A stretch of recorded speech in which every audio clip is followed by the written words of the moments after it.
Hello students, welcome back to IIT Manthan. So hopefully you people are doing well and have gone through the previous videos of the previous lectures. Okay, so today we will be starting with our new chapter, that is our environment. This is the second last chapter. Okay, as per biology syllabus. थोड़ा सा interesting chapter है as it is basically दो all bio is related to animals and plants. ठीक है, थोड़ा सा it's about your surroundings. Okay, so if I say about environment, सो आप environment से समझते क्या हो? एनवायरनमेंट क्या होता है? How would you define environment?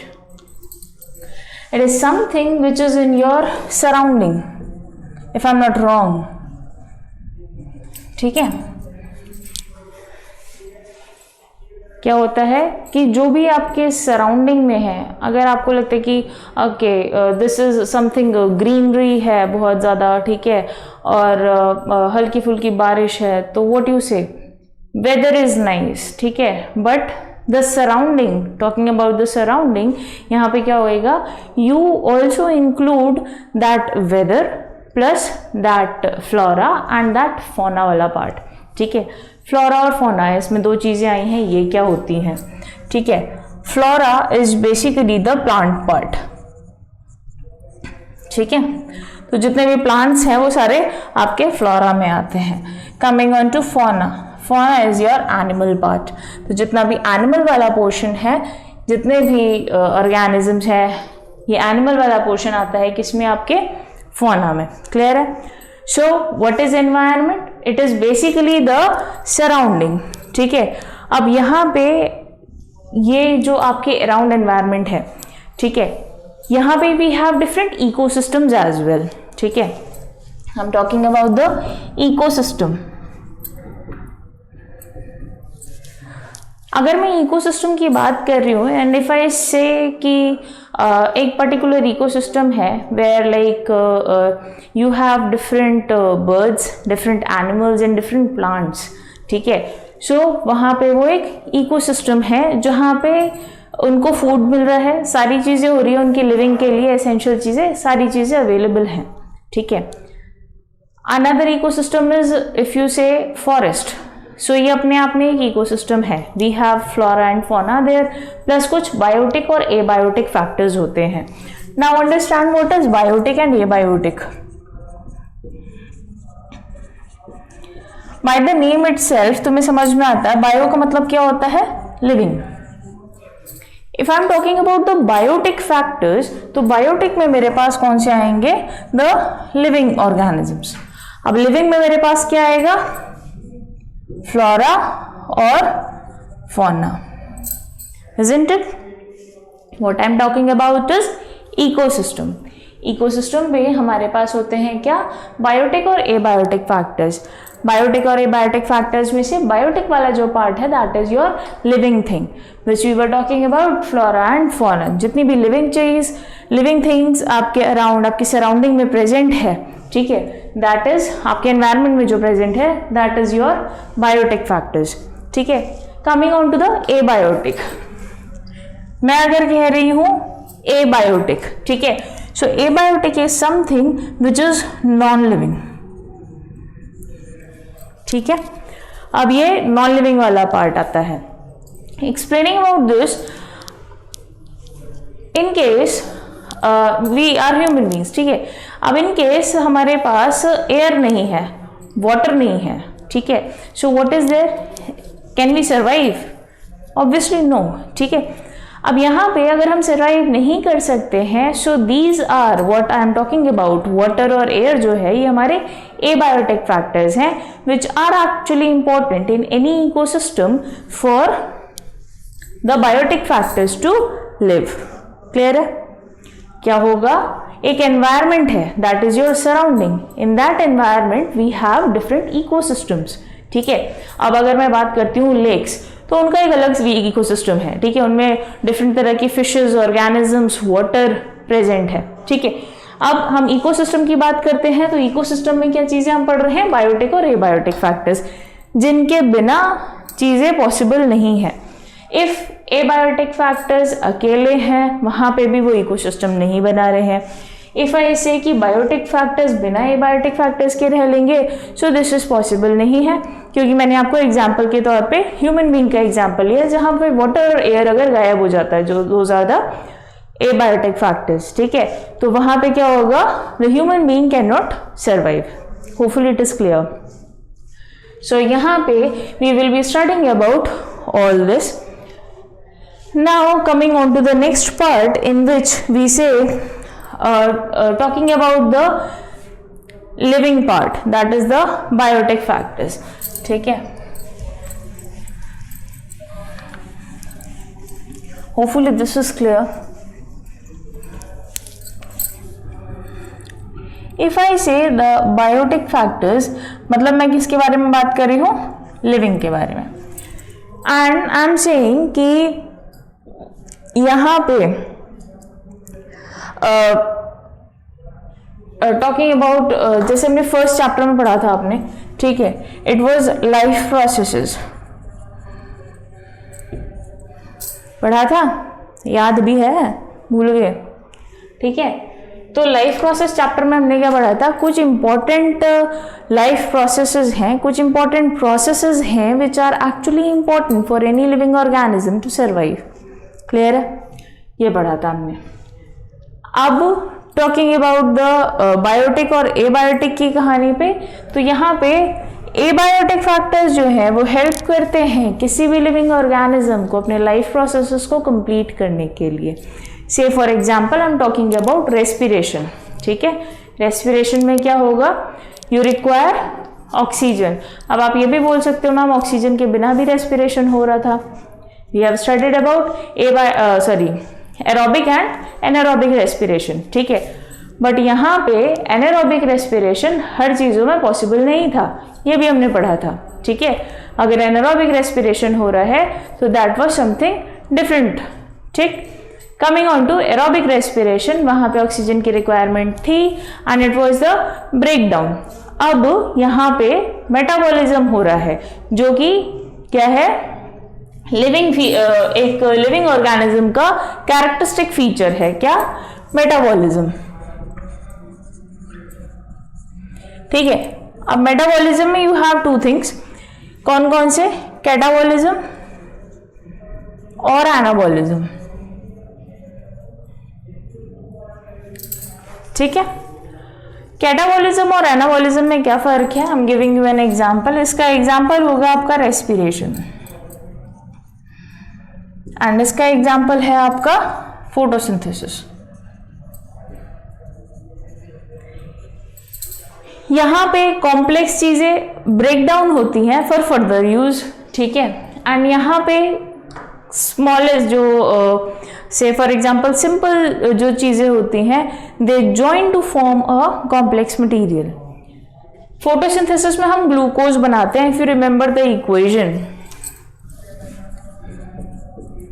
ये हम बहुत बार पढ़ चुके हैं, और अगर अभी भी याद ना हो nobody can help you out, ठीक है। यहाँ पे ये रॉ मटेरियल था और ये फॉर्म हो रहा था, this is again a complex thing which is being formed, this is glucose. यही ग्लूकोज का ब्रेक डाउन होता है उसी ऑक्सीजन की प्रेजेंस में, कैसे, रेस्पिरेशन में, ठीक है। तो ये क्या हो रहा है, बन रहा है, बिल्डिंग अप, और ये क्या हो रहा है, this is the break down which is again is impossible without the abiotic factors. किसमें, किसी भी बायोटिक चीज में। Hopefully it is clear. Now if I talk about the plants, animals के केस में तो ये हो गया, प्लांट्स के केस में क्या होता है, in plants you have different plants which perform photosynthesis. अब यहाँ पे क्या है, ये जो रॉ मटेरियल है ये कहाँ से मिला था हमें, बाय द सॉइल, वाटर, ये क्या है, अगेन एबायोटिक फैक्टर्स हैं।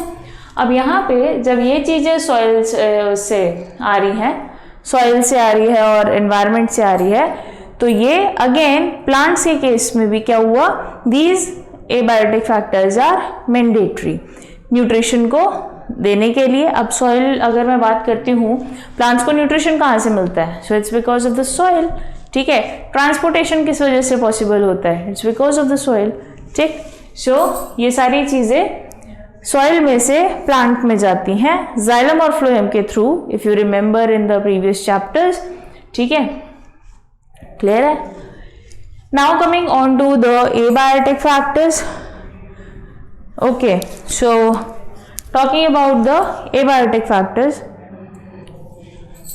ठीक है, तो यहां तक तो क्लियर है तुम्हें। बायोटिक और एबायोटिक मैंने आपको वैसे साथ में ही बता दिया है, तो I need not to repeat hopefully. ठीक है, नेक्स्ट चीज़ों पे आते हैं। If I am talking about the plant, अगर आपने सुना हो तो यू हैव डिफरेंट प्रोड्यूसर्स, ठीक है, then you have decomposers, okay, then you have some carnivores, herbivores और consumers और secondary consumers और tertiary consumers। ठीक है, so यहाँ पे हम बात करते हैं about the producers first। ठीक है, तो we have, और ये producers किस में आ रहे हैं, तुम्हारे बायोटिक चीज़ों में आ रहे हैं। ठीक है, so in producers we have plants। इनको प्रोड्यूसर्स क्यों बोला गया है, just because they produce food. ठीक है, which is again important for the whole biotic community. ठीक है, अगर प्लांट फूड नहीं बनाते हैं so you won't be getting this anyhow. अगर आप बात करते हो अबाउट द हर्बीवोर और अबाउट द कार्निवोर, ठीक है, या फिर ओमनिवोर, सो डायरेक्टली और indirectly these are dependent upon the plants for their food. If you know about the food chain, ठीक है, तो फूड चेन में क्या होता है, पहले क्या होगा, ये प्लांट है, ठीक है, अब कोई एनिमल कौन सा होएगा, वो हर्बीवोर। ठीक है, ये कोई एनिमल है, से फॉर एग्जाम्पल दिस, ये क्या करेगा, इसको खा रहा है। नेक्स्ट कोई एनिमल है, थोड़ा सा और बड़ा एनिमल ले लेते हैं। ठीक है, सो ये क्या कर रहा है, अब ये इसको खा रहा है। ठीक है, and again something XYZ can be omnivore. तो यहाँ पे क्या हो रहा है, this is a food chain. ठीक है, क्या है कि प्रोड्यूसर्स जो हैं प्लांट्स, इनको कोई भी हर्बीवोर खाएगा और इस हर्बीवोर को कोई कार्निवोर खाएगा, बट एट द एंड हमें फूड कहाँ से मिल रहा है, फ्रॉम द प्लांट। तो plants are considered as producers because they make their own food, और बाकी फूड चेन के लिए और फूड वेब के लिए these are mandatory. All the herbivores, the carnivores और द ओमनिवोर्स आर डायरेक्टली और indirectly dependent upon the producers for the food. Hopeful it is clear. दूसरी चीज आती है अबाउट द कंज्यूमर्स। ठीक है, तो ये जो जन है, ये क्या है, तुम्हारे कंज्यूमर हैं, जो भी प्रोड्यूसर्स को खा रहे हैं, जो भी इन पे डिपेंड कर रहे हैं, so those are your consumers. Now in consumers you have primary, then you have secondary and tertiary consumers. ठीक है, जो कि हमारे फूड वेब या फिर फूड चेन में आपको दिखेंगे। ठीक, क्या हो रहा है कि प्राइमरी कंज्यूमर वो होगा जो डायरेक्टली प्लांट को खा रहा है। उसके बाद जैसे मैंने दिखाया था कि किसी हर्बीवोर को कोई कार्निवोर खा गया, so those are the secondary consumers. Then you have the tertiary consumers. Clear है? So in food chain if you talk about, so पहले आते हैं क्या, producers, then primary consumers, secondary consumers and tertiary consumers, and at the end you have another thing which are known as decomposers. अब decomposers क्या होंगे, जैसे तुम्हारा हो गया बैक्टीरिया और fungi.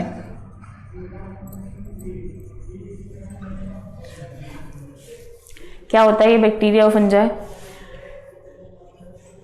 Actually if you talk about this bacteria and fungi, अगर तुमने देखा हो कभी कि कोई चीज़ रॉटन, मतलब इन this case you can say जैसे कोई ऑरेंज बहुत दिन से रखा हुआ है, ठीक है, या फिर कोई सब्जी XYZ सब्जी ले लो, बहुत दिन से रखी हुई है, व्हाट यू सी कि वहाँ पे फंगस ग्रोथ होने लगती है, ठीक है, और you have some bacterial growth which is not good for us, ठीक। अगर हमने वो पुरानी चीज़ें खा ली हैं, जैसे if you see in your house, तो अगर कोई चीज़ रखी, जैसे सुबह की सब्जी बनाई है, बाहर रखी रह गई है, ठीक है, तो आपकी मदर पहले उसको स्मेल कर लेती हैं कि इज इट ओके और नॉट, ठीक है।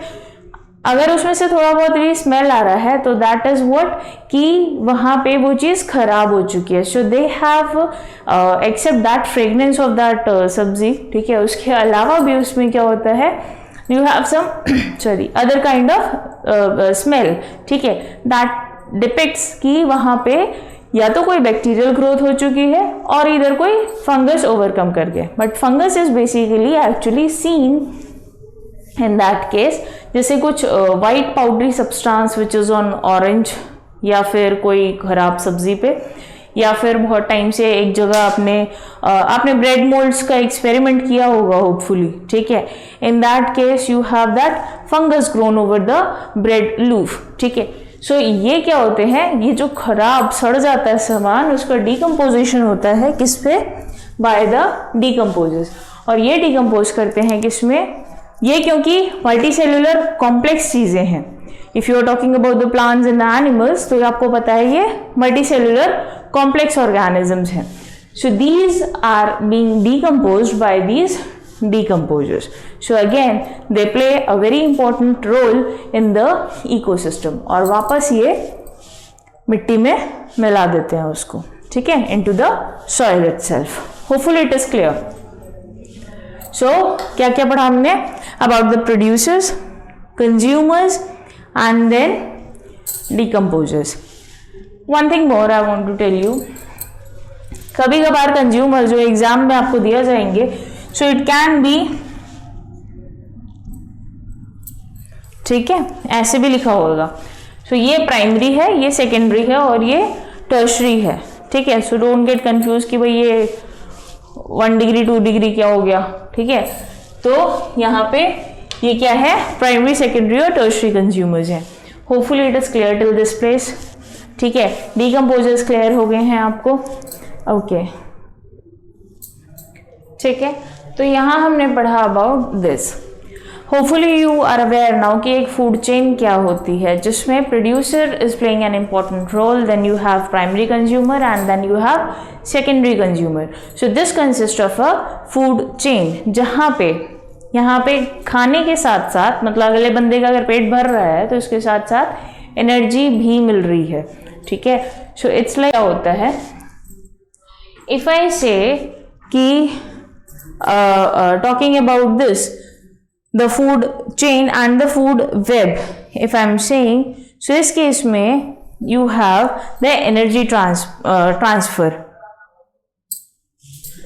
देखो, you can have something, if I say about the food chain and food web, एक चीज़ और समझ लो, बहुत ही क्लियरली समझ लो, बिकॉज इस चीज़ में भी कंफ्यूजन होती है, ठीक है। If I am talking about the food chain, तो चेन मतलब क्या है, समथिंग लाइक दिस, ठीक है। सो ओवर हियर मेरे पास थे क्या, प्रोड्यूसर्स, देन क्या थे, primary consumers and then secondary consumers, ठीक है। यहाँ पे इसके साथ साथ मैंने कहा कि पेट भरने के अलावा भी इनमें एनर्जी ट्रांसफर हो रही है। So this is what, suppose इसको सन से मिली एनर्जी 100%, ठीक है। सो यहाँ इसने 90% यूटिलाइज कर ली है, what I told you just now. ऐसा नहीं होता है कि 10% अपने पास रखी और बाकी ट्रांसफर कर देंगे, ठीक है। ये क्या करते हैं, 90% खुद यूटिलाइज कर लेंगे और rest 10% is being transferred to this, ठीक है। अब इसमें से इस 10% का 90% will again be transferred to, sorry, this will be utilized by this, और इसका देन बचा हुआ जो 10% होगा वो अगले बंदे पे जाएगा। होपफुली इट इज क्लियर क्या हो रहा है। से for example you have 100 rupees, ठीक है। अब आपके पास वो पैसे हैं और आपको उसको यूटिलाइज भी करना है, और आपके फ्रेंड ने कहा कि भाई अच्छा कुछ पैसे हो तो मेरे को दे देना, ठीक है। What you will do is, generally हम करते नहीं हैं, ठीक है, बट कई लोग करते भी हैं। So what we will do is कि यहाँ पे उसमें से 90 रुपीज़ अपने आप खर्च कर लिया, ठीक है। It's not about 50, it's like 90%। तो 90 रुपीज़ मैंने खुद ने खर्च कर लिए, और जो बचा हुआ 10 रुपये था वो उसे दे दिया कि ले भाई 10 रुपये ले ले, बस यही बचे हैं मेरे पास, ठीक है। Now what the other person will be doing, उसके किसी और फ्रेंड ने कुछ कहा, ठीक है। सो इन दैट केस उसके साथ तो बहुत ही बुरा होगा। उस 10 रुपये का 9 रुपये उस बंदे ने खुद कंज्यूम कर लिए और 1 रुपये उसको दे दिया, ठीक है। So in this case what you see कि जो minimal 10% of the energy is being transferred to the next trophic level. Now you will say what is this trophic level. तो ये इसका मतलब क्या है, ये एनर्जी लेवल्स हैं, ठीक है। यहाँ ट्रॉफिक लेवल का मतलब क्या है कि एक this is a trophic level, इससे इधर ट्रांसफर हो रहा है, ठीक है। सो यहाँ ट्रॉफिक लेवल में क्या होता है, we see this in the food web वाला केस। अब फूड वेब वाली सिचुएशन में क्या होगा, ये जो चेन है, ठीक है, ये बहुत सारी कंबाइन होके क्या बना लेंगी, फूड वेब बना लेंगी। मतलब एक प्राणी को एक से ज्यादा लोग भी खा सकते हैं, कंज्यूम कर सकते हैं, and they can take energy from that particular organism. Hopefully I have made myself clear. Understand it once again.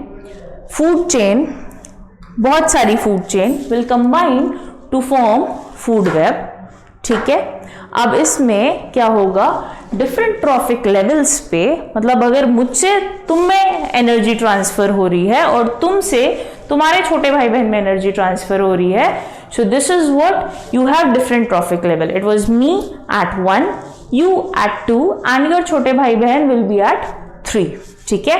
But again 90% मैंने खुद ने कंज्यूम करी है, 10% मैंने तुम्हें दी है।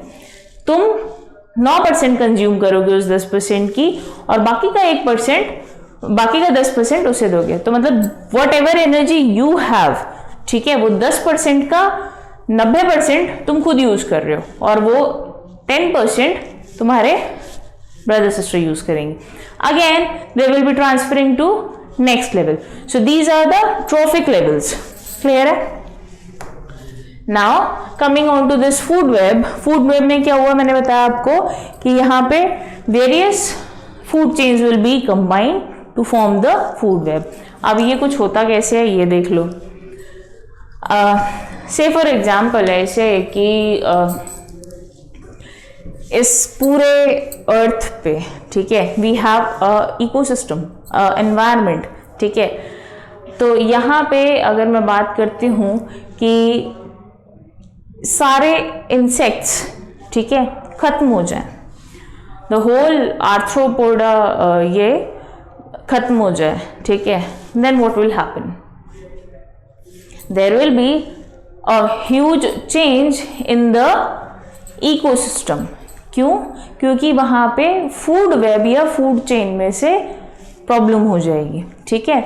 इन दैट केस क्या हो सकता है कि फ्रॉग्स वगैरह की भी तादाद कम हो जाए। क्यों?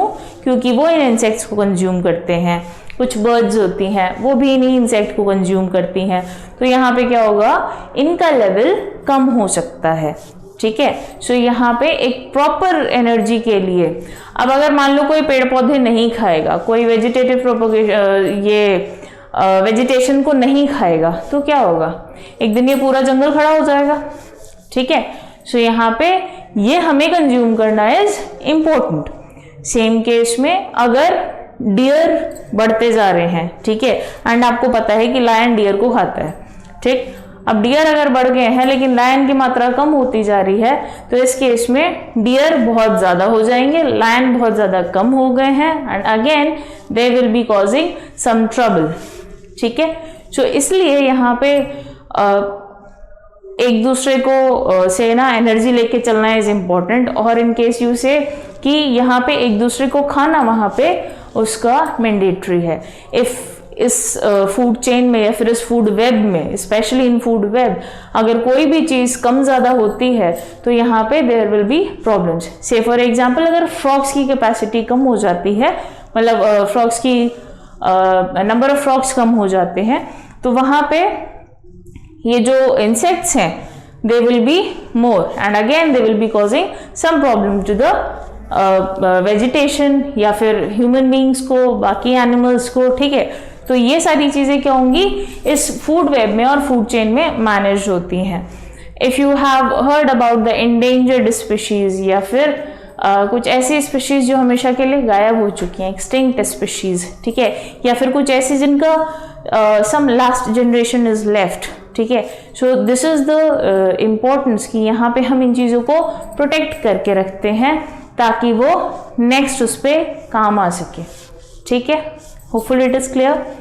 Okay, so in today's class what we have studied is about the different trophic levels, ecosystem क्या होता है, environment क्या होता है, abiotic और biotic factors क्या होते हैं, and now another thing is पिछले चैप्टर में जैसे जेनेटिक्स और इवोल्यूशन वगैरह में आपने देखा कि आपको मोस्टली क्वेश्चन सॉल्विंग ज़्यादा थी उसमें। ठीक है, about the Punnett square and all.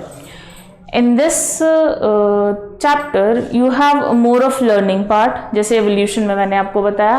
ठीक है, सो यहाँ पे मोर ऑफ लर्निंग वाला पार्ट है। अगर ये चीज़ें what is ecosystem, what is abiotic and what is biotic, and importance क्या है इनकी आपस में, अगर if you don't remember this then पूरा चैप्टर आगे नहीं समझ में आएगा।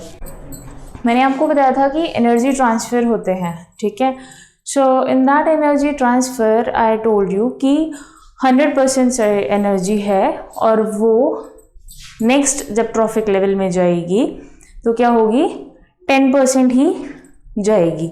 ठीक है, मतलब 90% खुद कंज्यूम हो जाती है और 10% is transfer to the next person. ठीक, अब जब 10% ट्रांसफ़र हुई, इफ़ यू रिमेंबर मैंने आपको रुपीज़ का एग्जाम्पल दिया था। 100 रुपये में से 90 रुपये आपने खुद कंज्यूम कर लिए हैं, 10 रुपीज़ बचते हैं। फिर आपने जिसको दिए 9 रुपीज़ उसने खुद कंज्यूम कर लिया और 1 रुपीज़ बचा। क्लियर है? सो इन दिस केस क्या होता है कि ये जो ट्रॉफिक लेवल्स होते हैं, ठीक है, इसको थोड़ा सा और ध्यान से समझो। द प्लांट्स, ठीक है, जो कि प्रोड्यूसर्स हैं, ये इनका ट्रॉफिक लेवल होता है 1। ठीक है, हाईएस्ट एनर्जी इधर होती है। Then you have primary consumers, जो कि तुम्हारे क्या हो गए हर्बीवोर्स। ठीक है, तो ये क्या होते हैं, इनका होता है ट्रॉफिक लेवल 2। ठीक है, अब यहाँ पे नेक्स्ट जो आते हैं दोज आर द कार्निवोर्स। तो यहाँ पे what you have, this is secondary consumers. ठीक है, एंड देन इसका ट्रॉफिक लेवल होता है 3। ठीक, यहाँ पे इन ट्रॉफिक लेवल्स के बेसिस पे, ठीक है, in this law it is also known as the percentage law. ठीक है, मतलब 100 इधर था, ठीक, 10 इसको मिला और 1 इसको मिला। ठीक है, 90% is being consumed, 10 transferred, 9% consumed, sorry 9 consume then 1 transfer. ठीक है, अब इसमें से कुछ 0.1 रह जाएगा, यही है जब नेक्स्ट ट्रॉफिक लेवल पे जाएगा। These percentage law actually form the pyramids। ठीक है, पिरामिड्स आपके इकोलॉजिकल सिस्टम्स होते हैं डिफरेंट, और उसमें से जो एनर्जी ट्रांसफ़र होता है या फिर डिफरेंट टाइप के पिरामिड्स में डिफरेंट चीज़ें मेंशन होती है, जैसे नंबर पिरामिड। ठीक है, पिरामिड ऑफ नंबर जिसको बोलते हैं। तो यहाँ पे जैसे आपके इंसेक्ट्स बहुत ज़्यादा होते हैं इन नंबर, ठीक है, तो वो एक हायर उस पे लिए जाएंगे, हायर ट्रॉफिक लेवल पे, ठीक। सो अगर आपने देखा हो, it is somewhat like this, ठीक है। तो ये डिफरेंट पिरामिड्स होते हैं, तो ये आपकी बुक्स में मेंशन है। ये इन्वर्टेड भी हो सकता है, ये अपराइट भी हो सकता है, ठीक है। So this can B of any type, but again keep in mind this is the law of percentage, ठीक है, जो ये 10% का ट्रांसफर हो रहा है। Hopefully it is clear till this. Next coming on to trophic level, hopefully समझ में आ गए हैं आपको, ठीक है। अब इसमें इकोलॉजिकल पिरामिड्स भी हो सकते हैं, ठीक। तो I have already told you कि ये जो पिरामिड्स होते हैं ये किसी भी टाइप के हो सकते हैं। Next coming on to the very important part of this chapter, that is the ozone layer, ठीक है। आपने सुना होगा कि ओजोन लेयरिंग होती है, ठीक है, आपकी अर्थ पे, and it is again protecting you against the harmful UV rays. और if you have heard about this कि क्या होता है, ओजोन डिप्लीशन हो गया है, ठीक है। So what is that? Basically if you talk about the ozone layer, ozone layer कहाँ पे होती है? इनटू द एटमॉस्फेयर, स्ट्रेटोस्फीयर में, ठीक है। यहाँ पे ये ozone layer is present into the stratosphere of the atmosphere. अगर मैं इसकी थिकनेस की बात करूँ, सो इट्स अबाउट 5 किलोमीटर्स, ठीक है। टॉकिंग अबाउट द एटमॉस्फेयर, कि भाई एटमॉस्फेयर क्या होता है, you know it's a blanket on earth, ठीक है, जहाँ पे you have different gases present, okay, जहाँ पे क्या हो रहा है, हमारे पास different layering of that atmosphere है। उसमें से एक है क्या आपका stratosphere, which is also having the ozone layer. अब ये ओजोन लेयर बनी कैसे थी, ठीक है। यू ऑल नो कि हमें सन से सनलाइट मिल रही है, ठीक है। इट्स द फोटोलिसिस बेसिकली, जहाँ पे ओजोन में क्या हुआ, एक पूरी ओजोन लेयर बनाई गई ताकि वो प्रोटेक्ट कर सके टू द बायोटा, अर्थ के बायोटा को। बायोटा इन सेंस कि अर्थ पे जितने भी लिविंग ऑर्गेनिजम्स हैं, ठीक है, तो उन हार्मफुल अल्ट्रावायलेट रेज से सन की प्रोटेक्ट किया जाए अर्थ के बायोटा को, ठीक है। सो इसलिए ये ओजोन लेयर आई थी। But due to certain usages, मतलब कुछ खराब यूसेज की वजह, खराब प्रैक्टिसेस की वजह से क्या हो रहा है, अर्थ में यहाँ पे स्ट्रेटोस्फीयर में एक डिप्लीशन हो रहा है of that ozone layer, just because of the use of, अगर आपने सुना हो कि भाई रेफ्रिजरेटर ज़्यादा यूज़ करने से या फिर एसी ज़्यादा यूज़ करने से, द क्लोरोफ्लोरोकार्बन, ठीक है, और पोल्यूशन ज़्यादा होने की वजह से क्या हो रहा है, यहाँ पे एक डिप्लीशन क्रिएट हो रहा है into the atmosphere, that is ozone layer depletion, ठीक है, and it's very very very important, ठीक है। तो बात करेंगे first of all ozone layer की, जिसमें क्या है, डिप्लीशन ऑफ ओजोन लेयर हमने पढ़ा। और if you talk about the ozone layer कि ये कहाँ पे प्रेजेंट है, it's between 20 to 26 kilometres above the sea level, ठीक है। सो present at 20 to 26 kilometers above sea level, किस पे, in the stratosphere। थिकनेस कितनी है इसकी, 5 किलोमीटर्स, ठीक है। बेसिकली यूवी रेडिएशन से प्रोटेक्ट कर रही है।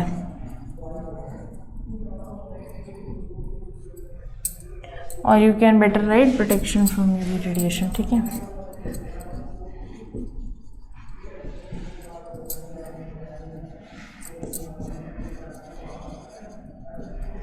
UV radiation, you understand, the ultraviolet rays, clear है यहाँ तक।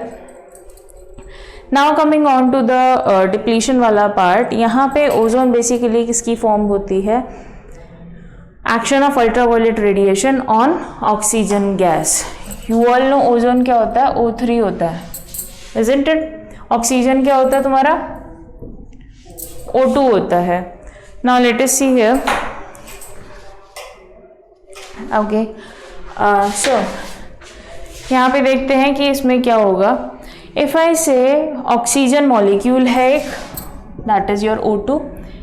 यहाँ पे इसको हमने प्रोवाइड करी है यूवी रेज, ठीक है. एंड ये यूवी रेज कहाँ से आई है हमारे पास? फ्रॉम द सन, ठीक है. क्या बन रहा है? This is the splitting of this oxygen, that is O plus O. Getting my point? अब क्या हुआ? One oxygen atoms react with N oxygen molecule. ये तो क्या था? ऑक्सीजन एटम था. ये क्या है? मॉलिक्यूल है. समझ रहे हो? Understand it this way. Oxygen molecule है ऑन द एटमॉस्फेयर. यहाँ पे क्या हुआ? It is UV rays provide हुई है जो कहाँ से आई है? फ्रॉम सन, ठीक है. This was your oxygen atom. Clear है? ये क्या बना रहा है आपका? Oxygen molecule. तो ये स्प्लिटिंग हुई तो दो ऑक्सीजन मॉलिक्यूल बनाए इन्होंने. क्लियर है? यहाँ तक कोई दिक्कत नहीं है. अब क्या हुआ? एक oxygen atom will be joining hands with oxygen, ठीक है. तो क्या बनेगा? अगर O2 प्लस O रिएक्ट करते हैं तो ये क्या बना रहे हैं? O3, ठीक है. क्लियर है? So this makes your ozone and this is possible just because of this sunlight, ठीक है. फोटो ब्रेकडाउन होगा सिर्फ किसमें? सनलाइट की प्रेजेंस में. क्लियर है? So this is how your ozone is form. अब टॉकिंग अबाउट द CFCs, तो यहाँ पे क्लोरोफ्लोरोकार्बन जो है CFC, इनकी वजह से क्या हो रहा है? It is the depletion for, it is actually a cause of depletion for क्या? The ozone layer. जैसे हमने डिप्लीशन की बात करी है तो इस ओजोन लेयर को क्या ये केमिकल सब्सटेंसेस डिस्ट्रॉय कर रहे हैं. So they are causing the depletion for this ozone layer. अब CFCs अभी मैंने आपको थोड़ी देर पहले ही बताया था कि बेसिकली वाइडली यूज कहाँ पे हो रहे हैं ये? This is used in the refrigerators, ठीक है. जहाँ पे मोस्टली ज़्यादा रेफ्रिजरेटर यूज़ करने की वजह से या फिर ज़्यादा ACs यूज़ करने की वजह से क्या हो रहा है? CFCs आर एमिटेड और ये दिक्कत कर रहे हैं टू द ओजोन लेयर, ठीक है. अब यहाँ पे कुछ कंट्रीज ने यूनाइटेड नेशन एनवायरनमेंट प्रोग्राम के तहत, यूनाइटेड नेशन एनवायरनमेंट प्रोग्राम के तहत एक मेमोरेंडम साइन किया था. और यू कैन से कि they have signed the agreement against the use of the CFCs, ताकि ये चीज़ों को प्रोटेक्ट कर पाए. मतलब अगर CFC का कम यूज़ होगा तो क्या होगा? ओजोन लेयर से बचा जा सकता है. Otherwise it will be causing different skin cancers या फिर और कोई problems which are being caused due to the harmful radiations, ठीक है. Hopefully it is clear till this. Now coming on to the next part. So hopefully it is clear till this. Now coming on to the next thing. अब यहाँ पे हम अपने environment के बारे में बात कर रहे हैं तो obviously there is some role of the garbage as well, ठीक है. Basically talking about the management of garbage, ठीक है.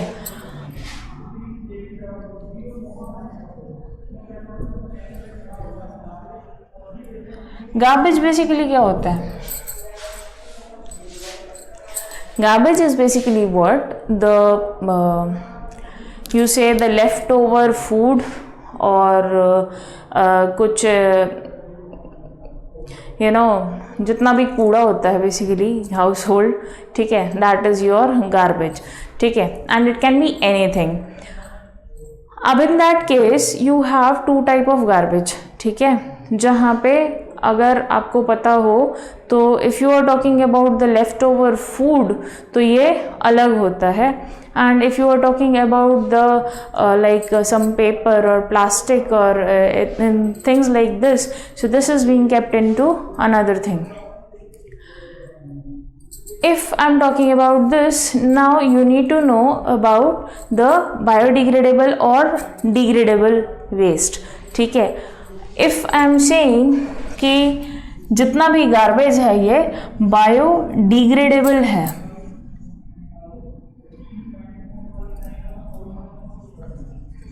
ठीक है, एंड एक मैं कह रही हूं कि नॉन बायोडिग्रेडेबल है,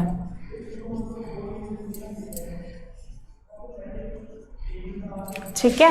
so what do you understand by biodegradable और नॉन बायोडिग्रेडेबल वेस्ट. अब देखो यहाँ पे क्या होता है, if I am saying biodegradable, bio is what, the living things, ठीक है. अब डिग्रेडेबल है मतलब वो डिग्रेड किया जा सकता है, मतलब उसका जो कॉम्प्लेक्स चीज़ है that can be broken into small pieces, ठीक है. जहाँ पे हम बात करते हैं about the recycling of the things, ठीक है. सो जैसे पेपर वगैरह है ये आप वापस से रिसाइकल कर सकते हो और ये इसको आसानी से हम तोड़ा जा सकता है इसको और हम इसको फर्दर यूज़ कर सकते हैं.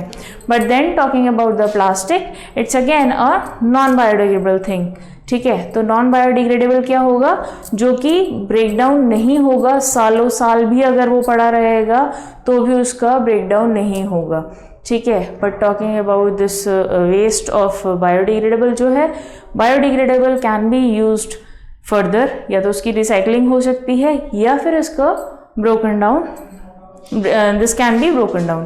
क्लियर है यहाँ तक. तो this is your biodegradable and non biodegradable waste. अब यहाँ पे if you say about the mode of waste management, so it one thing can be your recycling of the waste, ठीक है. दूसरी चीज़ क्या हो सकती है, हम कंपोस्ट तैयार कर सकते हैं, प्रिपरेशन ऑफ कंपोस्ट, ठीक है. Next thing can B incineration, ठीक है. और क्या हो सकता है, और वर्मी कंपोस्ट भी होता है, दैट इज डिफरेंट, ठीक है. वर्मी में आपके क्या होते हैं, जो वो टू कॉल दिस वॉर्म्स, ठीक है, जो अर्थ वॉर्म्स होते हैं वो डाले जाते हैं इसमें विद दैट गार्बेज. और गार्बेज भी क्या होगा, दैट इज अगेन बायोडिग्रेडेबल वाला, ठीक है. जैसे लेफ्ट ओवर लीव्स वगैरह हो गई, लीव्स गिर जाती हैं गार्डन में, या फिर कुछ फ्लावर्स होते हैं, और या फिर कुछ पील्स होते हैं आपके सब्जियों के या फिर फ्रूट्स के, ठीक है. सो दैट इज़ एक गड्ढा बनाया जाता है, उसमें ये सारी चीज़ें डाली जाती हैं, प्लस उसके साथ क्या कहते हैं आपके वॉर्म्स डाल दिए जाते हैं, ठीक है. So that is your vermi compost. और नॉर्मल कंपोस्ट में नॉर्मल उसको दबा के रख दिया जाता है बहुत टाइम के लिए, एंड फिर उसको it can be used again, ठीक है. Next can you can have is sewage treatment, ठीक है. तो हम यहाँ पे डिफरेंट तरीके से अपना जो वेस्ट मैनेजमेंट है that can be done. Hopefully it is clear. क्या होगा वेस्ट मैनेजमेंट में, basically it's about biodegradable or non biodegradable waste, okay, and then it is about this recycling, incineration, preparing of the compost and the sewage treatment. Hopefully it is clear till this, ठीक है. Next cheese are environment में हम बात करेंगे about, अब देखो इसमें छोटे छोटे डिफरेंट टॉपिक्स हैं, ठीक है, which you need to know about, ठीक. And one thing more, some sort of same topics will be will be started in your next chapter, ठीक है. तो इन चीज़ों को ध्यान रखना ताकि वो याद रहे अगले चैप्टर के लिए. Now talking about the different thing, that is your greenhouse effect. Hopefully आपने सुना होगा ये पहले भी.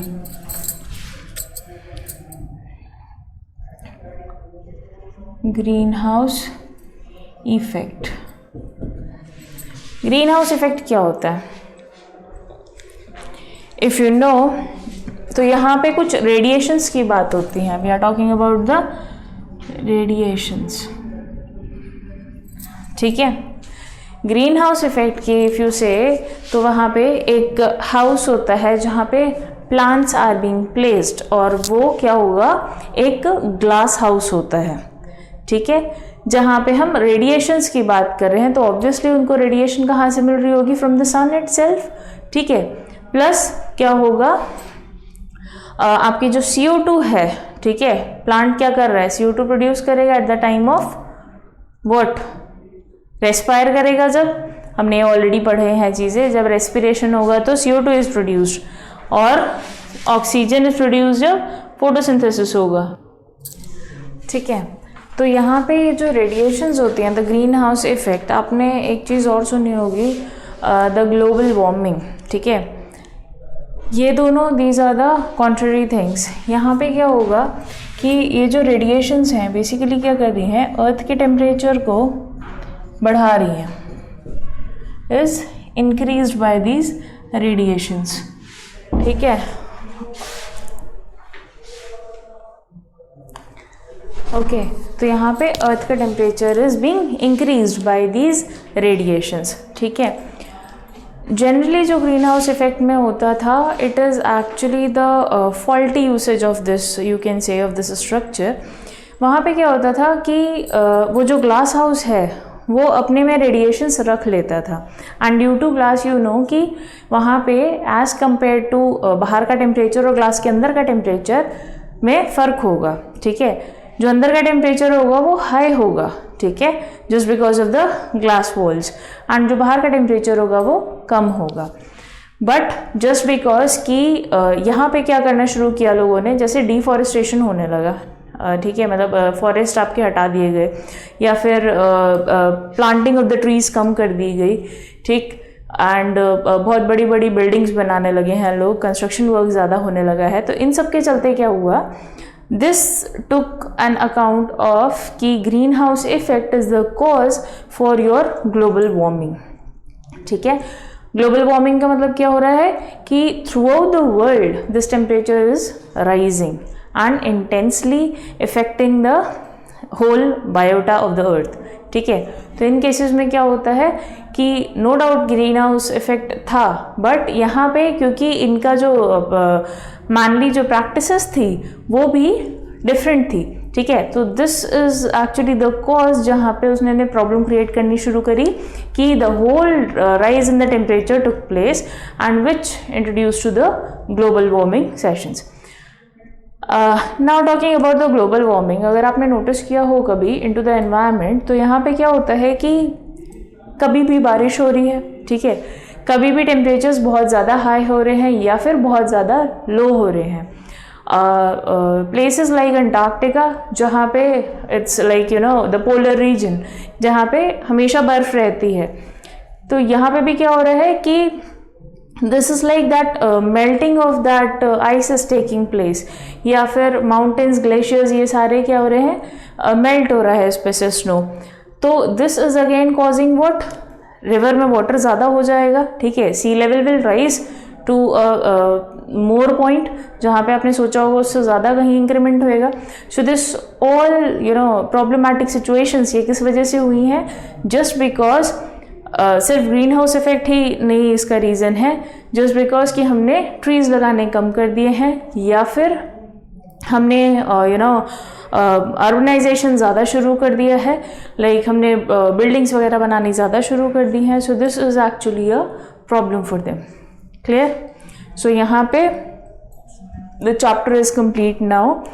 अब आपको जो याद रखने वाली चीज़ें हैं you need to know, so यहाँ आप याद रखोगे about the different trophic levels, the pyramids which are being formed, ठीक है, लॉ ऑफ परसेंटेज जो ट्रांसफ़र हो रही है, ठीक है, then your biotic and abiotic factor, biodegradable waste और डिग्रेडेबल वाला। इसमें जैसे क्वेश्चंस आते हैं तो the questions are something like differentiate between biodegradable और नॉन बायोडिग्रेडेबल वेस्ट। अब इसमें तुम्हें 4 से 5 ये देने होंगे, पॉइंट्स देने होंगे with examples. Then you have questions like कि अगर ओजोन लेयर है तो इसके कॉजेस क्या हैं और इसका डिप्लीशन क्यों हो रहा है, ठीक है, that you need to understand. Then you have questions on about this thing, the trophic level आपको दिए जाएंगे कि इसमें प्राइमरी कंज्यूमर और सेकेंडरी कंज्यूमर कौन कौन से उस पर आते हैं, ये दिया जाएगा आपको, ठीक है। So you need to practice this kind of questions, आपके एनसीईआरटी में मेंशन है। और एक बार आपके वीडियो को देखने के बाद एक बार एनसीईआरटी ज़रूर पढ़ लेना and make proper notes out of this. Your next chapter एक बार रीड करके आना, ठीक है। Thank you so much class and take care.